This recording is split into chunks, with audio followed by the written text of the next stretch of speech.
नमस्कार प्रिय विद्यार्थियों, मैं ओम प्रकाश हमारे YouTube चैनल पर आपका हार्दिक स्वागत करता हूं।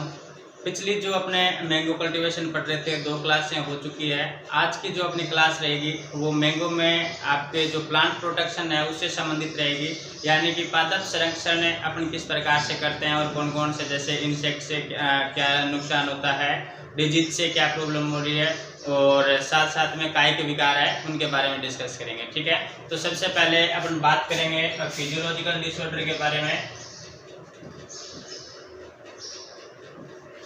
फिजियोलॉजिकल डिसऑर्डर, इसको कायिक विकार बोलते हैं, कायिक के विकार या दैहिक विकार भी इसको बोलते हैं ना, दैहिक विकार। ठीक है, देखो सबसे पहले ये फिजियोलॉजिकल डिसऑर्डर या कायिक के विकार क्या होता है, यानी कि ऐसी बीमारी जो किसी कीट या फिर कवक है, जीवाणु है, विषाणु है, इनसे नहीं होकर के पौधे में किसी या तो वातावरणीय कंडीशन हो जाएगी या फिर पोषक तत्वों से संबंधित हो जाएगी या हार्मोन असंतुलन से होती है।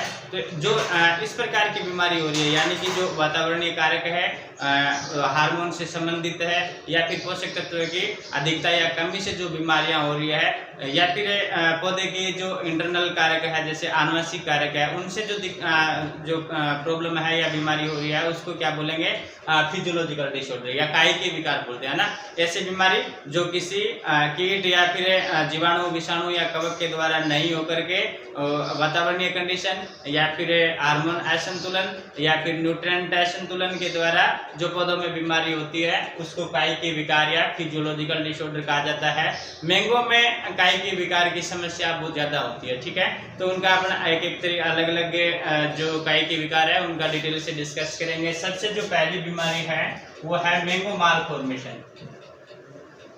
मैंगो माल फॉर्मेशन है, इसको हिंदी में बोलते हैं पुष्प गुच्छा रोग। पुष्प गुच्छा रोग या फिर गुच्छा मुच्छा रोग बोलते हैं, गुच्छा मुच्छा रोग। पुष्प गुच्छा या गुच्छा मुच्छा रोग बोला जाता है। मैंगो माल फॉर्मेशन सबसे प्रमुख फिजियोलॉजिकल डिसऑर्डर है और इसकी जो खोज है मैंगो माल फॉर्मेशन की, या फिर सबसे पहले ये भारत में बिहार है, बिहार में देखा गया था। बिहार में 1891 में सबसे पहले देखा गया था। ठीक है ना, सबसे पहले तो ये ध्यान रखना। दूसरा इसका अगर अपन कारक की बात करें है ना कि भाई किस कारण हो रहा है, तो कारक देखो अभी तक जो ये गुच्छा मुच्छा रोग है या मैंगो माल फॉर्मेशन है, इसका प्रॉपर कारण का पता नहीं चल पाया ना। कुछ कवक बता रहे हैं, कुछ बता रहे हैं कि हार्मोन असंतुलन से हो रहा है, कुछ वातावरणीय कंडीशन बता रहे हैं, कुछ बता रहे हैं कि इसमें जेनेटिकल प्रॉब्लम के कारण हो रहा है ना। लेकिन एक कवक है उसके द्वारा ज्यादातर मत है कि ये कवक है, कवक का नाम है फ्यूजेरियम मोनिलिफोरम।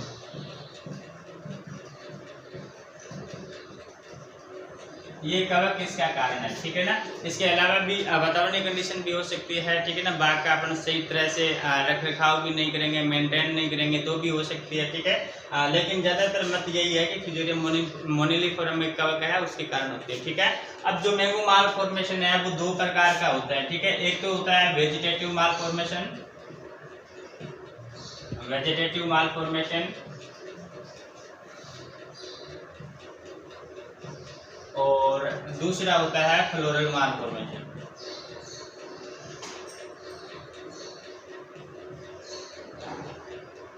वेजिटेटिव माल फॉर्मेशन या इसको हिंदी में बोलते हैं वानस्पतिक गुच्छा रोग, वानस्पतिक गुच्छा रोग, और दूसरा है पुष्प गुच्छा रोग, पुष्प दूसरा रोग, ठीक है। अब देखो वेजिटेटिव जो माल फॉर्मेशन होता है ये क्या होता है, इसका कैरेक्टर की अगर थोड़ी सी बात करें तो इसके जो पौधे के आम का जो शीर्ष भाग रहता है, आगे वाली जो नई पत्तियां आती है वो पत्तियां क्या होती है, मुड़ करके गुच्छे का रूप ले लेती है, ठीक है। इसलिए उसको वेजिटेटिव माल फॉर्मेशन कहते हैं। जब ये बीमारी पुष्प में आ जाती है, फूल में आ जाती है, यानी कि जब पुष्प है वो गुच्छों में एकत्रित हो जाते हैं, तब इसको फ्लोरल माल फॉर्मेशन कहते हैं, ठीक है। इन दोनों में सर्वाधिक हानिकारक होती है ये फ्लोरल होती है, क्योंकि जब फ्लोर खराब हो जाएंगे तो आगे आपने प्रोडक्शन है वो कम होगा, ठीक है। तो ये सर्वाधिक हानि वाली कौन सी स्टेज होगी इन दोनों में, फ्लोरल माल फॉर्मेशन, है ना। अब देखो ये जो मैंगो माल फॉर्मेशन की जो समस्या है वो सबसे अधिक एक किस्म है बम्बई हरा। बम्बई हरा, ये जो बम्बई हरा है इसमें ये बीमारी है वो सर्वाधिक होती है, यानी कि सबसे अधिक सेंसिटिव ये बीमारी है ना। अब इसका कंट्रोल की अगर अपन बात करें तो नियंत्रण के लिए अपने इसमें 200 ppm NAA का छिड़काव करते हैं ना, NAA का छिड़काव करते हैं सितंबर अक्टूबर में, ठीक है। इतना सा याद रख लेना। मैंगो माल फॉर्मेशन सबसे पहले इसका जो रोग है वो भारत में, बिहार में 1891 में देखा गया था, और इसमें कवक है फिजियरियम मोनोलिफॉर्म, दो प्रकार का होता है, वेजिटेटिव माल फॉर्मेशन और फ्लोरल माल फॉर्मेशन। और सबसे ग्रसित जो किस्म है वो बम्बई हरा है, और इसका कंट्रोल करने के लिए 200 ppm NAA का छिड़काव किया जाता है, ठीक है। इसके बाद में दूसरी जो आम की फिजियोलॉजिकल डिसऑर्डर है या काई की विकार है वो है ब्लैक टिप। दूसरा है ब्लैक टिप, ठीक है। काला धब्बा रोग है ना, काला धब्बा रोग। ये जो रोग होता है वो पौधे जब फल है, फल के ऊपर जो टिप पोर्शन होता है वहाँ पर ब्लैक स्पॉट बन जाते हैं, और जिससे क्या होता है फल है वो सड़ जाता है और सड़ कर खराब हो जाता है, ठीक है। इसे रोग का कारक है एक तो कार्बन डाइऑक्साइड, दूसरा SO2 सल्फर डाइऑक्साइड की अधिकता, ठीक है। कार्बन डाइऑक्साइड की अधिक मात्रा हो जाएगी या सल्फर डाइऑक्साइड की मात्रा अधिक हो जाएगी तो इस रोग का प्रकोप होने का चांस है वो ज़्यादा रहता है। दूसरा बोरोन की कमी से भी ये रोग हो जाता है, ठीक है ना। बोरोन की कमी, दोनों ध्यान रखना, बोरोन की कमी से भी होता है और कार्बन डाइऑक्साइड और सल्फर डाइऑक्साइड की अधिकता से ये रोग होता है, ठीक है। और ये रोग है ज़्यादातर उन्हीं क्षेत्रों में देखने को मिलता है जहाँ पर आम का बाग लगाया हुआ है और आसपास में या तो फैक्ट्रियाँ हो या फिर जो ईंट के भट्टे हो, वहाँ पर ये रोग है ज़्यादा देखने को मिलता है। ईंट के भट्टों से जो चिमनियों से धुआं निकलता है ना, उन धुओं में सल्फर डाइऑक्साइड और कार्बन डाइऑक्साइड की मात्रा ज़्यादा रहती है, तो वहाँ पर ये समस्या ज़्यादा देखने को मिलती है, ठीक है। तो इसके नियंत्रण के लिए अपन क्या करेंगे, बोरेक्स का छिड़काव कर देंगे, बोरेक्स का 1% छिड़काव करेंगे, है ना। बोरेक्स का 1% छिड़काव करेंगे। दूसरा एक चीज ध्यान में रखेंगे, जहां पर अपन आम का बाग लगा रहे हैं वहां आसपास 600 मीटर दूरी पर कोई ईंट के भट्टे वगैरह नहीं होने चाहिए, ठीक है ना, ये इम्पोर्टेंट है। अगर आम का अपन बाग लगा रहे हैं तो आसपास के क्षेत्र में 600 मीटर दूरी पर किसी प्रकार का ईंट का भट्टा नहीं होना चाहिए। दूसरा, अगर ईंट के भट्टे है भी तो अपने तो ऐसा तो कुछ नहीं कर सकते, क्योंकि जो पड़ोसी है वो अपने खेत में कुछ भी करे, है ना। तो अगर वो भट्टे हैं तो उनकी जो चिमनियों की हाइट है वो अधिक करवा सकते हैं, क्योंकि इसके लिए मापदंड बने हुए हैं। अपने सरकार में कंप्लेन वगैरह भी कर सकते हैं कि भाई ये जो अपना बाग लगाया हुआ हमारा यहाँ पर और ये सिस्टम है, ठीक है। तो एक तो ये ध्यान रखना, बोरेक्स का 1% छिड़काव करते हैं। दूसरा, ईंट के भट्टों से 600 मीटर दूरी पर अपने आम का बाग लगाएंगे, ठीक है। सबसे पहले डिसाइड करने के बाद में इस प्रकार की प्रॉब्लम भी नहीं आनी चाहिए, ठीक है। इसके बाद में नेक्स्ट है अल्टरनेट बियरिंग। तीसरी इसके फिजियोलॉजिकल डिसऑर्डर है अल्टरनेट बियरिंग, यानी कि एकांतर फलन। एकांतर फलन क्या होता है, देखो एक साल तो अच्छी फल आ जाता है, दूसरी साल बिल्कुल भी फल नहीं आता है ना। देखो जैसे एक बार फल की बात नहीं है, कई बार ऐसी भी स्थिति आ जाती है कि एक टहनी पर, जैसे ये आम का बाग है ना, यहाँ पर अच्छी फ्रूटिंग हो रही है लेकिन इधर वाली जो टहनी है वो बिल्कुल खाली रह जाती है, ठीक है। तो ये सिचुएशन भी देखने को मिलती है, या तो पूरा पौधा ही खराब है, पूरा पौधा ही जिसमें किसी प्रकार का कोई फलन नहीं होता, या फिर कोई एक टहनी पे फलन होता है, ठीक है। जिस टहनी पर फलन हो रहा है या जिस ईयर में पौधों में फलन आ रही है उसको क्या बोला जाता है, ऑन ईयर बोला जाता है, ठीक है। और जिस ईयर या जिस वर्ष पौधों में फलन नहीं हो रहा है या जिस टहनी पर फलन नहीं हो रहा है उसको क्या बोला जाता है, ऑफ ईयर बोला जाता है, ऑफ ईयर, ठीक है। ऑन ईयर और ऑफ ईयर। ऑन ईयर क्या होता है, यानी कि जिस वर्ष फलन होता है उसमें उसको ऑन ईयर बोला जाता है, और जिस वर्ष फलन नहीं होता है उसको ऑफ ईयर बोला जाता है, ठीक है। ये जो अल्टरनेट बियरिंग की समस्या है वो उत्तरी भारत में देखने को सर्वाधिक मिलती है, ठीक है। उत्तरी भारत में, उत्तरी भारत की जितनी भी किस्में हैं, उत्तरी भारत की प्रमुख समस्या कह सकते हैं ना, उत्तरी भारत की प्रमुख समस्या है। दक्षिणी भारत की जो वेराइटी है ना उनमें इस प्रकार की दिक्कत नहीं आती है, अल्टरनेट बेयरिंग वाली ये सारी की सारी सेंसिल है, उसमें रेगुलर फलन होती है, ठीक है। अब देखो उत्तरी भारत की किस्मों की बात करें, जैसे लंगड़ा है, ठीक है, दशहरी है, इसके अलावा अल्फांजो है, इनमें ये समस्या है वो ज़्यादा देखने को मिलती है, ठीक है ना। कौन सी, अल्टरनेट बेयरिंग, ठीक है। अगर रेसिस्टेंस की बात करें तो जैसे नीलम है, आम्रपाली है, ये क्या है, इनमें अल्टरनेट बियरिंग की समस्या है वो नहीं पाई जाती, ठीक है। अब देखो अल्टरनेट जो बियरिंग की समस्या है वो किस कारण होती है, यानी कि इसका रीजन क्या है, तो इसके इंटरनल फैक्टर भी है और एक्सटर्नल फैक्टर भी है ना, दोनों ही कारक है। आंतरिक कारक के द्वारा भी अल्टरनेट बियरिंग हो सकती है और बाह्य कारक के द्वारा भी हो सकती है। बाह्य कारकों की अगर अपन बात करें तो जैसे फ्लोरिंग टाइम पे बारिश आ गई, ओले पड़ गए, या फिर कोई फ्लोरिंग टाइम पे ज़्यादा कीट का प्रकोप हो गया, तो उस टाइम क्या होगा, फ्लोर है वो सारे सारे जड़ जाएंगे या नष्ट हो जाएंगे, जिससे क्या होगा, बिल्कुल ही अपने पौधे के ऊपर फलन नहीं लगेगी या बहुत कम मात्रा में फल लगेंगे, ठीक है। तो ये एक प्रकार से क्या हो गया, बियरिंग हो गया ना, एकांतर फलन हो गया, ठीक है। और अगर इंटरनल फैक्टर की बात करें तो इंटरनल में जैसे हार्मोनल संतुलन है, या फिर कोई पौधे का आनुवंशिक फैक्टर है, जिसमें मतलब इनकी पौधों की हैबिट ही होती है कि एक साल फल देना, दूसरे साल फल नहीं देना, ठीक है। तो आनुवंशिक कारक भी इसका हो सकता है, तो ये दो कारण है, ठीक है। इसके बाद में अगर अपन कंट्रोल की बात करें तो नियंत्रण के लिए इसमें आपको पेक्लाब्यूट्राजोल,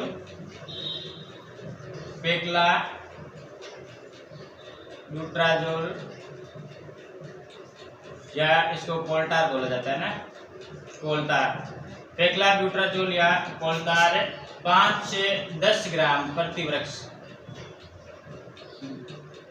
देने से अल्टरनेट बियरिंग की, यानी कि पुष्पन अवस्था से थोड़ा पहले देने पर 5 से 10 ग्राम प्रति वृक्ष डालेंगे तो पुष्पन ज़्यादा आएंगे, पुष्प ज़्यादा आएंगे, तो ऑटोमेटिक फलन है वो ज़्यादा लगेगा, ठीक है। तो इसका ध्यान रखना। अल्टरनेट बियरिंग के लिए कंट्रोल करने के लिए अपन क्या करते हैं, पेक्लाब्यूट्राजोल या फिर कोल्टार आ जाएगा, ठीक है। और मात्रा भी ध्यान रखना, 5 से 10 ग्राम प्रति वृक्ष डाली जाती है, ठीक है ना। तो ये आपका अल्टरनेट बियरिंग हो गया। उत्तरी भारत में ये प्रमुख समस्या है, दक्षिणी भारत में इसमें किसी प्रकार का कोई ये जो समस्या देखने को नहीं मिलती। ज़्यादा जो वेराइटी है वो लंगड़ा, दशहरी, अल्फांजो इससे घर्षित वेराइटी है, और नीलम और आम्रपाली वेराइटी है वो इससे रेसिस्टेंट है। नीलम और आम्रपाली में किसी भी प्रकार की अल्टरनेट बियरिंग की समस्या नहीं देखने को मिलती है, ठीक है। नेक्स्ट अगर अपन डिजीज की बात करें तो नेक्स्ट है स्पॉन्जी टिश्यू,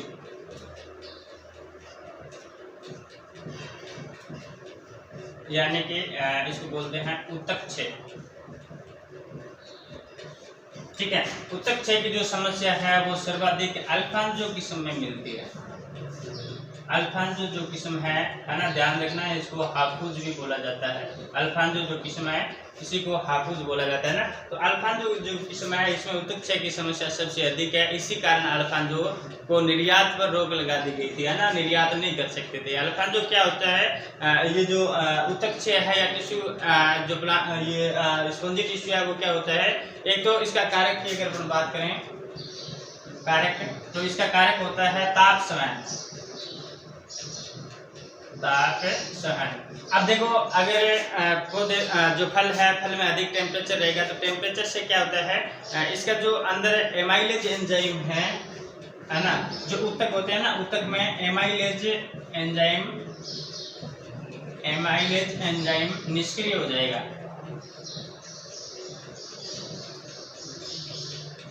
ठीक है, एमाइलेज एंजाइम जब निष्क्रिय हो जाएगा तो वहां पर क्या होगा, वो ऊतक है वो खत्म हो जाएंगे, यानी कि डेड हो जाएंगे, और उसमें हवा भर जाएगी, जिससे फल अंदर से सड़ जाता है। ठीक है ना, अंदर से पूरा फल है वो खराब हो जाता है। तो ये आपका स्पॉन्जी टिश्यू या ऊतक रहता है। इसका कंट्रोल करने के लिए क्या करेंगे, नियंत्रण के लिए अपने एक तो इसमें ध्यान रखेंगे, सबसे पहले तो एक तो इसमें मल्चिंग करते हैं, ध्यान रखना इम्पोर्टेंट चीज है ना, मल्चिंग कर देते हैं, जिससे क्या होगा ताप वो कुछ नियंत्रण हो जाएगा। ठीक है, मल्चिंग से टेम्परेचर थोड़ा सा मेंटेन कर सकते हैं। दूसरा, इसमें 75% जब फ्रूट पक जाते हैं, 75% परिपक्वता पर फलों की तुड़ाई कर देते हैं ना, परिपक्वता पर फलों की तुड़ाई।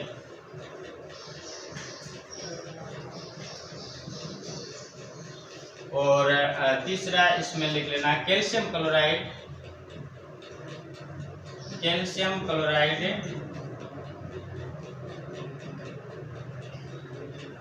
का 0.8% घोल बना करके छिड़काव करें। ठीक है, तो ये है स्पंजी टिश्यू। सबसे पहले तो आपका प्रश्न यही पूछ लिया जाता है कि ऊतक या स्पंजी टिश्यू किसका दैहिक विकार है, तो आम का हो जाएगा। दूसरा किस्म पूछ ली जाती है कि सर्वाधिक ग्रसित किस्म कौन सी है, तो अल्फान जो है जिसका दूसरा नाम हाफुज है। कई बार पूछ लिया जाता है कि आम की ऐसी कौन सी किस्म थी जिसको निर्यात पर रोक लगा दिया गया था, कौन सी रोग के कारण। ठीक है, तो उस रोग का नाम था स्पंजी टिश्यू या ऊतक। इसके बाद में ये किस कारण होता है, ताप शमन के कारण या ऊष्मा अधिक होने के कारण। ठीक है, और एमाइलेज एंजाइम है वो निष्क्रिय हो जाता है, जिससे क्या होता है वहाँ पर फल है वो अंदर से सड़ जाता है। ठीक है, नियंत्रण के लिए तो मल्चिंग करते हैं। दूसरा 75% जब परिपक्वता, जब आम 75% पक जाता है तब उसकी हार्वेस्ट कर लेते हैं। तीसरा कैल्शियम क्लोराइड का 0.8% छिड़काव कर देते हैं। ठीक है, इसके बाद में नेक्स्ट अगर अपन बात करें तो नेक्स्ट इसका है जो फिजियोलॉजिकल डिसऑर्डर है वो क्लस्टरिंग। क्लस्टरिंग या इसको बोलते हैं झुमका। यहाँ से आपके ज़्यादा प्रश्न नहीं है, सीधा इतना ही पूछा जाता है कि क्लस्टरिंग है वो किस कारण होता है। तो क्लस्टरिंग क्या होता है, जब फूल होता है, फूल से जब फल बन जाता है ना, फल जब मटर के दाने के साइज के रहता है ना, तो उस टाइम वो फल है वो सारे के सारे ड्रॉप हो जाते हैं, झड़ जाते हैं। ठीक है, तो उसको क्लस्टरिंग या झुमका बोला जाता है। ठीक है, अब देखो क्लस्टरिंग या झुमका है वो किस कारण होता है, ये प्रॉपर तरीके से पोलिनेशन नहीं हो पाता है। ठीक है ना, या फिर जो सही तरीके से फर्टिलाइजेशन नहीं होगा, तब ये समस्या अधिक देखने को मिल सकती है। तो अपने इसमें लिख सकते हैं अपर्याप्त परागण। ठीक है, अपर्याप्त परागण के कारण क्लस्टरिंग या झुमका की स्थिति पैदा हो जाती है। ठीक है, इसके बाद में अगर अपन नेक्स्ट की बात करें तो नेक्स्ट है सॉफ्ट नोज। सॉफ्ट नोज, अब देखो सॉफ्ट नोज क्या होता है, इसका जो आगे वाला भाग रहता है वो बिल्कुल सॉफ्ट आ जाता है। ठीक है, और सॉफ्ट नोज किसकी कमी से होता है या किसकी अधिकता से होता है, इसकी अगर अपन बात करें, देखो एक तो आपने नाइट्रोजन की देखी होगी, ये एक तो नाइट्रोजन की अधिकता से होता है, अधिकता। ठीक है, और दूसरा कैल्शियम की कमी, ये दोनों ही रीजन हो सकते हैं। नाइट्रोजन क्या काम करता है, जो फल हो या प्लांट हो कोई सा भी हो, उसमें कोमलता लाने का काम करता है, यानी कि उसको लचीला करता है। ठीक है, तो नाइट्रोजन की कमी से क्या हो सकता है, सॉफ्ट नोज है ना, नाम से पता चल रहा है। ठीक है, तो एक तो नाइट्रोजन की अधिकता हो सकती है, दूसरा कैल्शियम की भी कमी हो सकती है। इन दोनों के कारण भी सॉफ्ट नोज की समस्या है वो देखने को मिल जाती है। ठीक है, एक आंतरिक ऊतक होता है,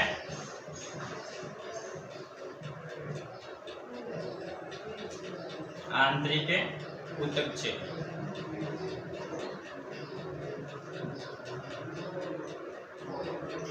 ये है वो बोरोन की कमी से होता है। ठीक है, बोरोन की कमी।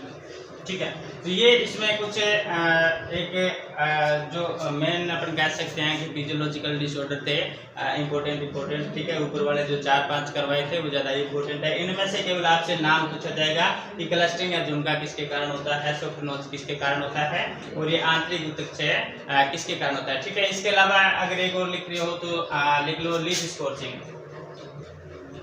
लीफ स्कॉर्चिंग, लीफ स्कॉर्चिंग क्या होता है, एक तो क्लोरीन की कमी से होता है, क्लोरीन की कमी, दूसरा पोटाश की अधिकता से भी हो सकता है। पोटास की KCl है ना, KCl की अधिकता से। ठीक है, तो ये कुछ इंपॉर्टेंट है। ठीक है ना, क्लस्टरिंग जो अपर्याप्त परागण है उसके द्वारा हो सकता है। सॉफ्ट नोज है, नाइट्रोजन की अधिकता और कैल्शियम की कमी से हो सकता है। आंतरिक तुक्ष है, बोरॉन की कमी से होता है। और लीफ स्कॉर्चिंग है, वो क्लोरीन की कमी या फिर KCl की अधिकता से होता है। ठीक है, तो ये इंपॉर्टेंट फिजियोलॉजिकल डिसऑर्डर थे। अब अपन नेक्स्ट आगे बात करेंगे इसके प्रमुख कीट है ना, इंसेक्ट की अगर अपन बात करें तो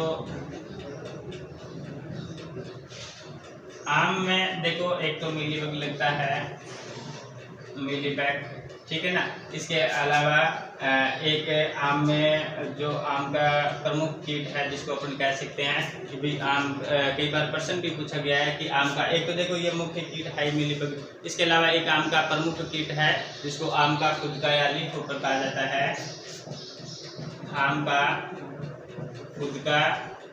और एक इसमें और लगता है जिसको अपन बोल सकते हैं सफेद मक्खी। ठीक है, अगर अलग अलग देखें तो सबसे पहले इंपॉर्टेंट इसका मीलीबग की बात करें तो मीलीबग है वो इसकी हानिकारक अवस्था है, हानिकारक अवस्था इसकी लार्वा अवस्था रहती है। ठीक है, अडल्ट भी हानिकारक होते हैं, लार्वा और अडल्ट दोनों ही हानिकारक होते हैं। इसकी जो मादा होती है, मादा जमीन के अंदर अंडे देती है। ठीक है ना, जमीन के अंदर अंडे देगी, उसके बाद में वहां से जो लार्वा निकल करके, जैसे ये प्लांट है, ठीक है, और इस प्लांट के ऊपर जैसे जमीन से यहाँ से निकल करके और इस तने के सारे ऊपर पहुंचती है और ऊपर फलों को और जो सॉफ्ट पत्तियां होती है उनको नुकसान पहुंचाता है। ठीक है, तो अब इसका नियंत्रण की अगर अपन बात करें, इंपॉर्टेंट नियंत्रण ही है इसका ना, नियंत्रण कई बार पूछा गया है कि भाई इसका नियंत्रण किस प्रकार से किया जाता है ना। तो एक प्रश्न BHU में शायद पूछा गया था, ट्री बाइंडिंग किस कीट से संबंधित है? ट्री बाइंडिंग द्वारा नियंत्रण किस कीट में किया जाता है? ठीक है, तो आपके ऑप्शन ये आगे थे, आम का खुद का हो गया, मीलीबग हो गया, ठीक है ना, इसके अलावा छाल बक्सक दे दिया और सफेद मक्खी दे दी। ठीक है, तो ट्री बाइंडिंग के द्वारा नियंत्रण अपन किस में करते हैं? मीलीबग में करते हैं। ठीक है, ट्री बाइंडिंग क्या होता है? ट्री बाइंडिंग का मतलब होता है कि जैसे ये पौधा है तो पौधे की 60 सेंटीमीटर ऊंचाई पर है ना, जैसे यहाँ पर है 60 सेंटीमीटर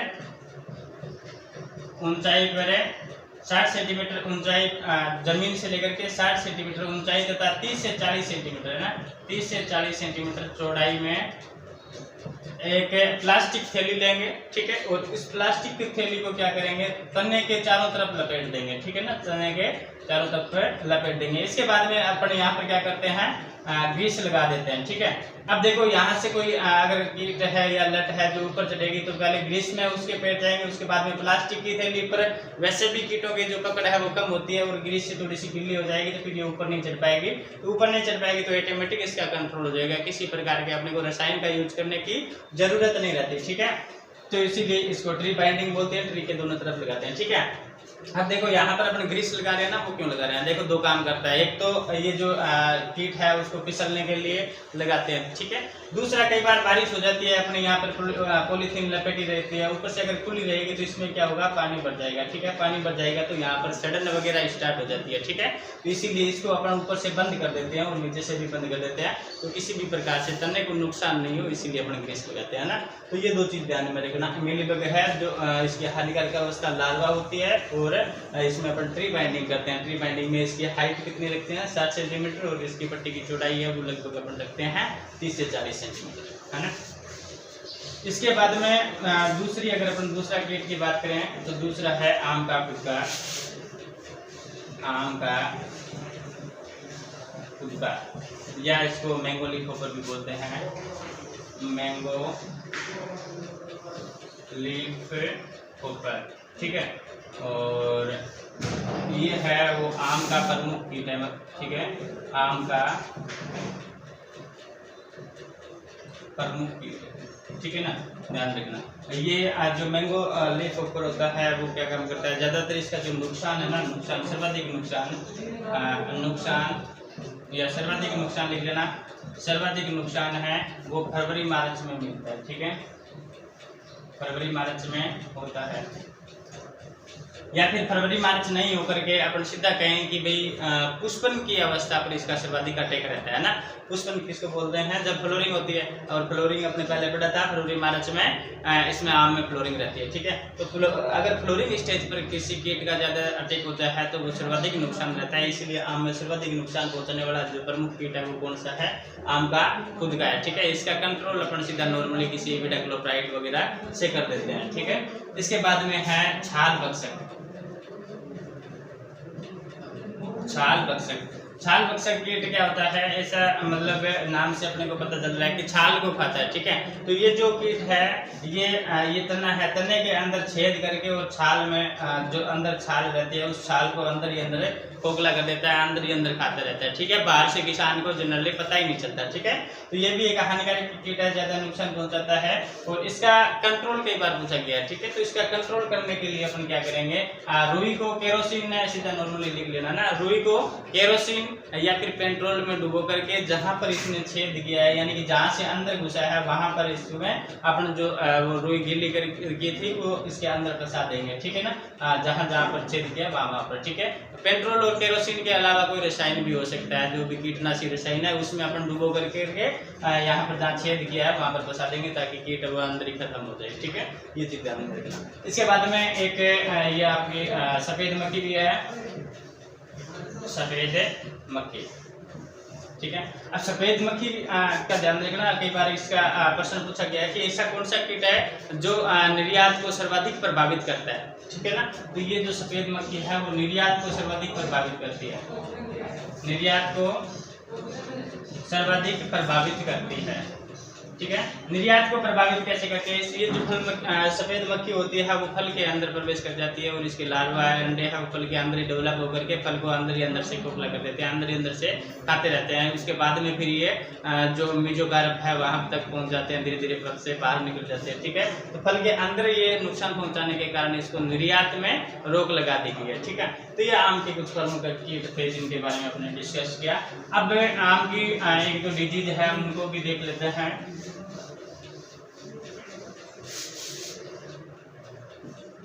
रोग, ठीक है। आम का जो प्रमुख रोग है वो है चूर्णी फफूंद, चूर्णी फफूंद, ठीक है। चूर्णी फफूंद को ही पाउडरी मिल्ड्यू बोला जाता है, ठीक है। और इसी को ही छाछा रोग बोला जाता है, छाछा रोग, ठीक है। ध्यान रखना, चूर्णी फफूंद, पाउडरी मिल्ड्यू या छाछा रोग तीनों एक ही चीज है। ये एक कवक जनित बीमारी है, कवक जनित बीमारी है। और कवक का नाम पूछे तो ओडियम मेंजिफेरी कर देना, ठीक है। ओडियम मेंजिफेरी, ओडियम मेंजिफेरी नामक कवक से होता है, ठीक है ना। रोग कारक भी अगर पूछे कि रोग कारक कौन सा है तो रोग कारक भी आपका यही हो जाएगा, ठीक है ना। अब देखो पाउडरी मिल्ड्यू या चूर्णी फफूंद में क्या होता है, जो पत्तियां होती है पत्तियों के ऊपर सफेद पाउडर सा जम जाता है, ठीक है। उसको अपन हाथ में अगर अलग से करें तो आसानी से अपने को दिख जाता है। और ये जो इसका अगर नियंत्रण की अपन बात करें, नियंत्रण भी कई बार पूछ लिया जाता है। तो नियंत्रण करने के लिए देखो सबसे पहले तो अपने को जो सल्फर युक्त कोई सा भी कवकनाशी है, सल्फर युक्त जो भी कवकनाशी है उनका अपन प्रयोग करेंगे, ठीक है। सल्फर युक्त कवकनाशी का प्रयोग करेंगे, ठीक है। सीधा इतना पूछ लिया जाता है कि नियंत्रण के लिए कौन से कवकनाशी का प्रयोग किया जाता है, सल्फर युक्त है या फिर कोई दो तीन और नाम दे देते हैं, ठीक है। अगर पर्टिकुलर पूछे तो केराथेन है वो इसके लिए, चाहे कोई सी भी फसल में हो, अगर जहाँ पर पाउडरी मिल्ड्यू हो रहा है तो वहाँ पर अपन केराथीन के द्वारा उपचारित करेंगे। चाहे आपका जवार हो, मक्का हो, बाजरा हो, मैंगो हो, सिट्रस हो, कोई सा भी हो, जहाँ पर पाउडरी मिल्ड्यू या बेर हो ना, जहाँ पर पाउडरी मिल्ड्यू की दिक्कत आ रही है वहाँ पर सल्फर युक्त कवकनाशी का प्रयोग करेंगे और केराथेन है वो इम्पोर्टेंट है, ठीक है। तो ये आपका पाउडरी मिल्ड्यू था। दूसरा इसमें एक और रोग लगता है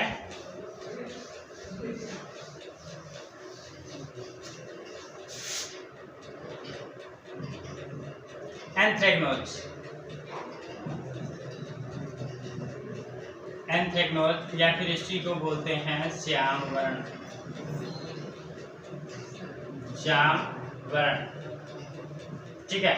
ये जो श्याम वर्ण है ये भी एक कवक जनित बीमारी है और इसमें क्या होता है, फल पत्तियाँ वगैरह होती है, पत्तियाँ होती है, पत्तियों के ऊपर ब्लैक कलर के, शाम का मतलब ब्लैक होता है ना, काला, ब्लैक कलर के धब्बे बन जाते हैं। और फिर ब्लैक कलर के धब्बे बन जाएंगे, धीरे धीरे इनकी मोटाई ज़्यादा हो जाएगी, ठीक है। और जब मोटाई ज़्यादा होगी तो क्या होगा, इसमें प्रकाश संश्लेषण की क्रिया वो नहीं हो पाएगी, ठीक है। तो कवक जनित है, कवक का नाम पूछें तो कोलेटोट्राइकम,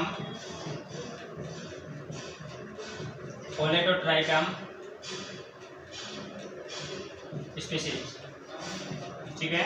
कोलेटोट्राइकम स्पीशीज इसका कवक का नाम हो गया, ठीक है ना, रोग कारक।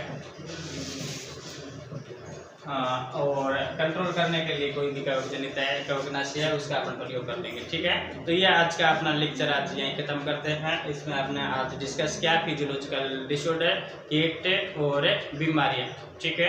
अगर मेरे वीडियो आपको पसंद आ रहे हैं तो चैनल को सब्सक्राइब करें, लाइक करें और अपने दोस्तों के साथ ज़रूर शेयर करें। Thank you.